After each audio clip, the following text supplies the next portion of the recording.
የኔ ልጅ እንዴት መጣሽ? ጋሽ ላውራ ፈልጌ ነበር። ምንድነው ችግር አለ? አይ ብቻውን ላውራ ፈልጌ። ምን ነው ታዲያ ምን መመናቀሩ እናስፈልግ? አንቺ አፍሽን ዝጊ። ምን? ውጡ ባፍና ውጡ። አንቺ ዳንኤልን የማግባት ሐሳብ ካለሽ በደንብ ልትሰሪበት ይገባል። አስቀይሜው ሊሆን ይችላል፣ ግን ልክ ነኝ። እኔ ማለቃቸው ነገሮች እንዳሉ ይሰማኛል። ብር እሰጥሃለሁ ብሎ አሸኝ። ህልሜን እኮ ቅዠት ነው ያደረገው። ለምን አልነገርከኝም? ወይ እጄ ላይ ምንም ሳልይዝ እንዴት ነው የምነግርሽ? አልሰጥም አለህ? ተጫወተብኝ። በራስ ሲሆን መሙ ገባህ አይደል? ይኸውልሽ የፈለግሽውን ማድረግ ትቻለሽ፣ እኔ አይመለከተኝም። እጣውጣ ላይ ግን እኮ አልደረሰም። ታዲያ ምን አደረገ? ይሄ ክፉ እድልን አማር እንጂ 10 ብር ይሰጠኛል። 10 ብር ይወጣ። 10 ብር ደረሰው። ስራ ትገባለህ ብለኝ ነበር። እንዴት አደረክልኝ? ኤደን ይሄን ስነግርሽ ቅር እያለኝ ነው፣ ግን እኔ አላምነውም። ምንድነው? አዎ ኤደን በጣም ይቅርታ። አራት አስብ ካሌብ እኔ ዋስመነዋለሁ። ግን ለምንድን ነው የማታምነው? ብዙ ጥርጣሬዎች አሉኝ። ሲጀመር እህትና ወንድም ራሱ ያምሱኝ። ጋሼ ዳንኤል ሌባ ነው እንዴ? ማን ነው ሌባ ነው ያለሽ? እባክህ ንገረኝ። ሌባ ነው? ሲሰጣችሁ አላውቅም። እሺ ጋሼ ቲና ስህቱ አይደለች? ሁሉንም እቀጣቸዋለሁ። በተለይ ያን ሰውዬ ምን እንደማደርገው እኔ ነኝ የማውቀው። መብትሽ ነው። እኔ ምንም አልቃወምሽም። ጋሼ ከቻከቱን ከቤት አባረሩ። ለምን ልጄ? ምክንያቱም በራሱም ቢሆን ትንሽ ይሯሯጥ። እኔ ተረሳ እኮ ነው እዚህ ቤት ያለው። ስለዚህ ልውጣልሽ? እንደዛ ማለት አይደለም። አግዘኝ። ቆይ ምን ላግዝሽ ቲና? መደባደብ?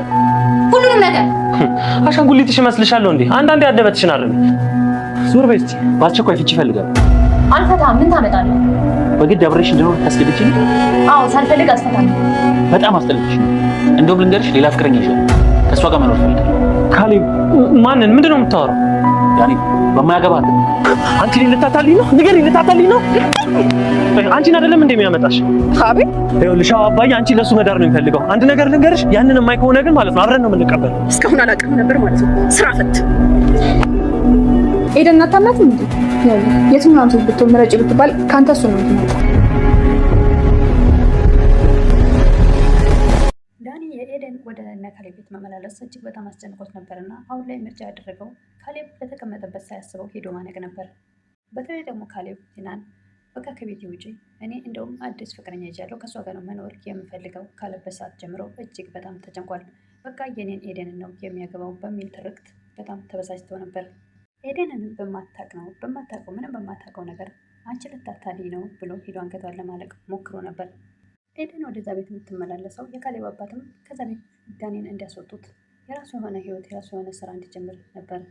ካሌብንም ድርጅት ውስጥ እንዲያስቀጥረው እየጠየቀችው ነበር። ካሌብም በፍጹም እኔ እሱን አለም ነው እያለ በግልጽ አጭበርባሪ እንደሆነ እየነገራት ነበር። ሰላም ጤና ይስጥልኝ የተከበራችሁ ውድና የተከበራችሁ በመላው ዓለም ያላችሁ ኢትዮጵያና ኤርትራውያን ናችሁ። እግዚአብሔር ይመስገን ደህና ነኝ።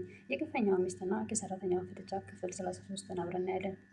የባለፈው ክፍል አባባ 3 ወረቀቶች በማዘጋጀት እጣ አውጥቻለሁ። ከዚህ ከ3ቱ 2ቱ ያንተ ገንዘብ አለበት፣ አንዱ ባዶ ነው፣ የመረጥከው ያንተ ይሆናል እያሉት ነበር። እሱም አጠገቡ ያሉትን 2 ወረቀቶች አልፎ ከመጨረሻ አባባ ፊት ያለውን ወረቀት ነበር ያነሳው። እሱንም ሲያነሳው 10 ብር ብቻ ነበር ያለው። በዚህ በጣም ይበሳጫል ዳኒ። ወደ ውጭ ወጥቶ ከኤደን ጋር ተገናኝቶ ህልሜን ሁሉ አጨለመው፣ ተስፋዬ ባዶ ሆነ እያለ እጅግ በጣም እንዳዘነ እየነገራት ነበር። ኤዱዬ ያንቺ ባል ለመሆን አልታደልኩም፣ ያን ያልኩሽን ገንዘብ ማግኘት አልቻልኩም፣ ለፍተህ ያገኘው ብር አላጣህም አይደል እንዴ እያለችው ነበር ኤደን። ከመልፋትም በላይ ብዙ ጠብቄው ነበር። ዳንም ሲጠብቀው የነበረው 4 ሚሊዮን ብር አልተሳካምና እንግዲህ ይኸውልሽ ባልሽ ለመሆን ብዙ ጥሪ ያለው ካሁን በኋላ ግን አልተሳካልኝም፣ የፈለግሽውን መሆን ትችያለሽ ብሎ ከተገቧ ጥሏት ይሄዳል። ኤደንም ወደ እነ ካሌብ ቤት መታ የካሌብ አባትን ቆይ ምንድን ነው የተፈጠረው ትላቸዋለች። አንቺ ጥሩ ልጅ ነሽ ልጄ፣ ግን ደግሞ 4 ሚሊዮን ብር ይሰጣል በዛውም ስራ ለማይሰራ ሰው ይላሉ የካሌብ አባት። ምንም እኔ እንደዚህ እንዲሆን አልፈልግም፣ እንደዚህም ሆኖ አይቼው አላውቅም፣ በቃ እኔ ላንቺ መሆን አልችልም ብሎ ጥሎኝ ሄደ ትላለች። የካሌብ አባትም አንቺ ዳንኤልን ማግባት ሀሳብ ካለሽ በደንብ ልትሰሪበት ይገባል፣ አስቀይሜው ሊሆን ይችላል፣ ግን ደግሞ ልክ ነኝ እያሉ ነበር። ኤደንም እኔ የማላውቃቸው ነገሮች እንዳሉ ነው የሚሰማኝ እያለች እያለ ቲና ትመጣለች። ቲና እንዴት ነች ትላለች። ጸጥ ብላ ትዘጋታለች። የካሌብ አባትም ትንሽ እንጂ ወደ ኩሽና ግቢ ይላሉ ቲናም ምን ነው ችግር አለ ትላለች። እሳቸውም የማትሰሚውን መስማት የሌለብሽን ወሬ ነው ያወራን ያለ ነው ይላሉ። እሷም በብስጭት እሺ ብላ ብድግ ብላ ሳትወድ በግዳው ወደ ኩሽና ትሄዳለች። ኤደንም እጅግ በመገረም ምን ጉር ነው ጋሼ የልጆት ሚስት አይደለች እንዴ ትላለች። ወንድምና እህት ሲያድጉ ተጣምረው ነው ያደጉት ይላሉ የካሌብ አባት። እሷን ብድር ፈልጋ ነው ትላለች ኤደን። የካሌብ አባትም እሷ ደግሞ ቤት ፈልጋ ነው፣ እሱን ነገር ዳኒ ነግሮኛል ትላለች ኤደን። ቴናም ወደ ኩሽና ግቢ ስለተባለች ወደ ዳኒ ጋር ወደ ውጭ ወጥታለች። ከዳኒ ጋር ትገናኛለች። ወይኔ ቴና እሷን ሊያወራ እኮ ፈልጎ እኔን ወደ ኩሽና ግቢ ያለኝ ትላለች። ቆይ ግን ማናት ያች ልጅ ትላለች። የቷለች ይላል ዳኒ።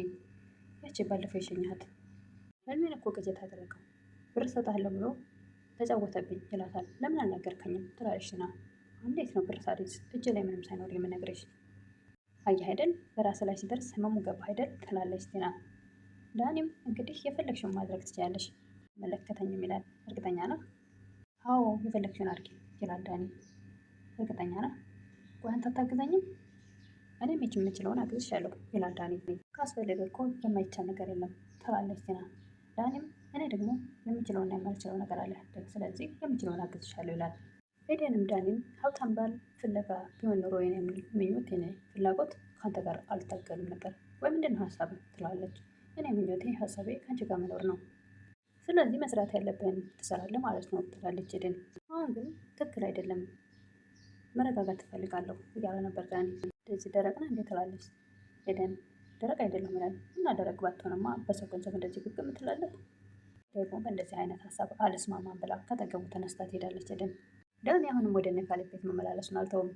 ይመጣና ትሁት ቁጭ ብላ ያገኛታል። አሁንም መቀመጡን ተያይዛችኋል ይላል።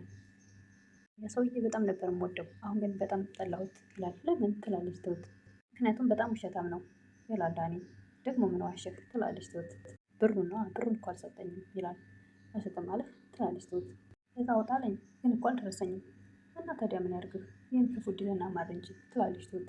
ብር ይሰጠኛል እንዴ ይላል ዳኒ። ትሁት ክትክት ብላ ትስቃለች። አንቺ ደግሞ እዛ ትገልፍጂ እንዴ? ታዲያ ምን ላድርግ? ያለህን እኮ የገዛ ገንዘብ ከኔ ተቀማህ ነው የምትመስለው ትላለች ትሁት። ተይ ትሁት የማታውቂው ዳኒን ነው የምሆነው ይላል ዳኒ። ግን ኤደንን ባታጣት ባይነኝ እኔ ትላለች ትሁት። ኤደን በጣም ወዳታለሁ፣ ስለሷ ምንም ብትይኝ ምንም ቅር አይለኝም ይላል ዳኒ። ግን ደግሞ ቢያንስ ተረጂ ይላል ዳኒ።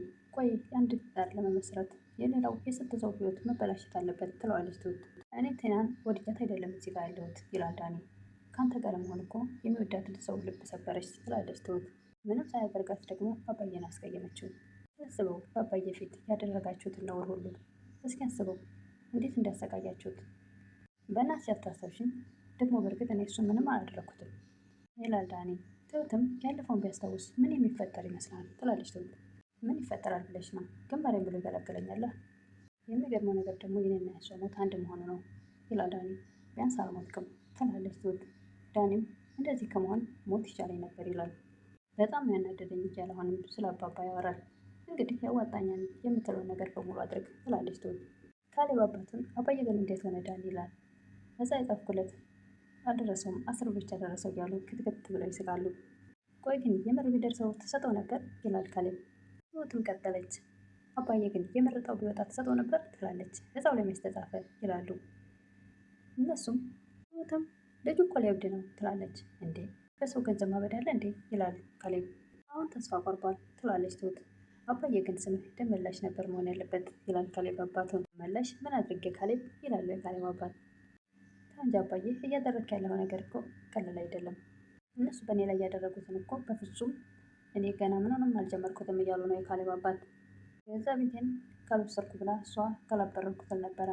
እሱም ደግሞ የገዛ ገንዘቤ ካልወሰድኩ ብሎ እንደዚህ ከተናደደ ተው እንጂ ካሌብ ዝም ብለህ ፍርድ ገምድላቱን። አባዬ እኔ እኮ አንተን ነው የምደግፈው ይላል ካሌብ። ሁሉም ህዝብ ቢሰማው እኮ ከራሳቸው ውጭ እኔ ነው የሚደግፈው ይላሉ የካሌብ አባት። ይሄን እኮ በእልህ ተነሳስተው ሌላ መጥፎ ነገር ውስጥ እንዳይገቡ ብዬ ነው ይላል ካሌብ። አሁንማ ይተጋገዛሉ ይላሉ የካሌብ አባት። አሁን አባዬ ከአንተ ጋር ሰላም ቢሆኑ ቢታረቁ ይሻላል፣ ምክንያቱም ሁለቱም ተጋግዘው የሆነ መጥፎ ነገር እንዳያደርጉ ትላለች ትሁት። ፈራሽ እንዴት ውሽ ልጄ ይላሉ። አይ አባዬ ምንም እኮ በማታውቀው ነገር ሳታውቅ እንዳያጠቁ ብዬ ነው ትላለች። እሳቸውም ምንም አያመጡ። ካሌብ ዳንኤል ጥሩ አትመስለኝም ይለዋል። አዎ ካሌብ ትንሽ ደብሮኛል ይላል። ስራ ስለማትሰራ ሊሆን ይችላል ይለዋል። እና ከየት ይመጣል ብለህ ነው? ስራው ቤት ድረስ አይመጣ ይላል ካሌብ። ግድ የለም እሄዳለሁ፣ አንተ ብቻ የት እንዳለ ንገረኝ ይላል ዳኒ። እየቀለድክብኝ ነው ይላል ካሌብ። አንተ ነህ የምትቀልደው ይላል ዳኒ። ምናልባት ድብርቱ ከጥገኝነት የመጣ ነው ብዬ ነው ይለዋል ካሌብ። ዳኒ መልሰው አንተ ግን ጥገኛ ነኝ ብለህ አታስብም ይላል። ለምን እላለሁ? የአባቴ ቤት እኮ ነው። ድርጅቱን ቢሆን የአባቴ ነው ይላል ካሌብ። እኔም እንዳንተ አይነት አባት ቢኖረኝ ህይወት የሚቀልም አይመስልህም? አይ የአባትን ቢሆን መስራት ያስፈልጋል ይላል ካሌብ። በተመቻቸው ሁኔታ መኖር፣ ምግብ ውሃ ሳያስቡ ለቤት ኪራይ ሳያስቡ ቀላል አይመስልህም? ይላል ዳኒ። እንግዲህ የእድል ጉዳይ ነው፣ ምን ታደርገዋለህ? ይላል ካሌብ። ዳንኤልም ያንተ እድል ቢኖረኝ ከአንተ በላይ ነበርኩ፣ ምን ታደርገዋለህ? የተለየ የምታደርገው ነገር አለ? ይላል ካሌብ። ቢያንስ ጥገኛኛ አልኖርም፣ ተከራይቼም እኖራለሁ። ጥገኛም አይነት አለው ብዬ ነው ይላል። እኔ እንደዚህ ከተባልኩ አንተ ምን ልትባል ነው? ይላል ካሌብ። የኔማ እድል ቢስ ጥገኛ ይላል ዳኒ። ወደ ቁም ነገሩ ስመጣ ስራ ትገባለህ ብላኝ ነበር። ቲናም ወደ መኝታ ቤት ገብታ አንዳንድ ሰነዶች ወይም ደግሞ የቤቱን ካርታ እየፈለገች ነበርና ትሁት ስለደረሰች ምንም ነገር ሳትነካ አስቆማታለች።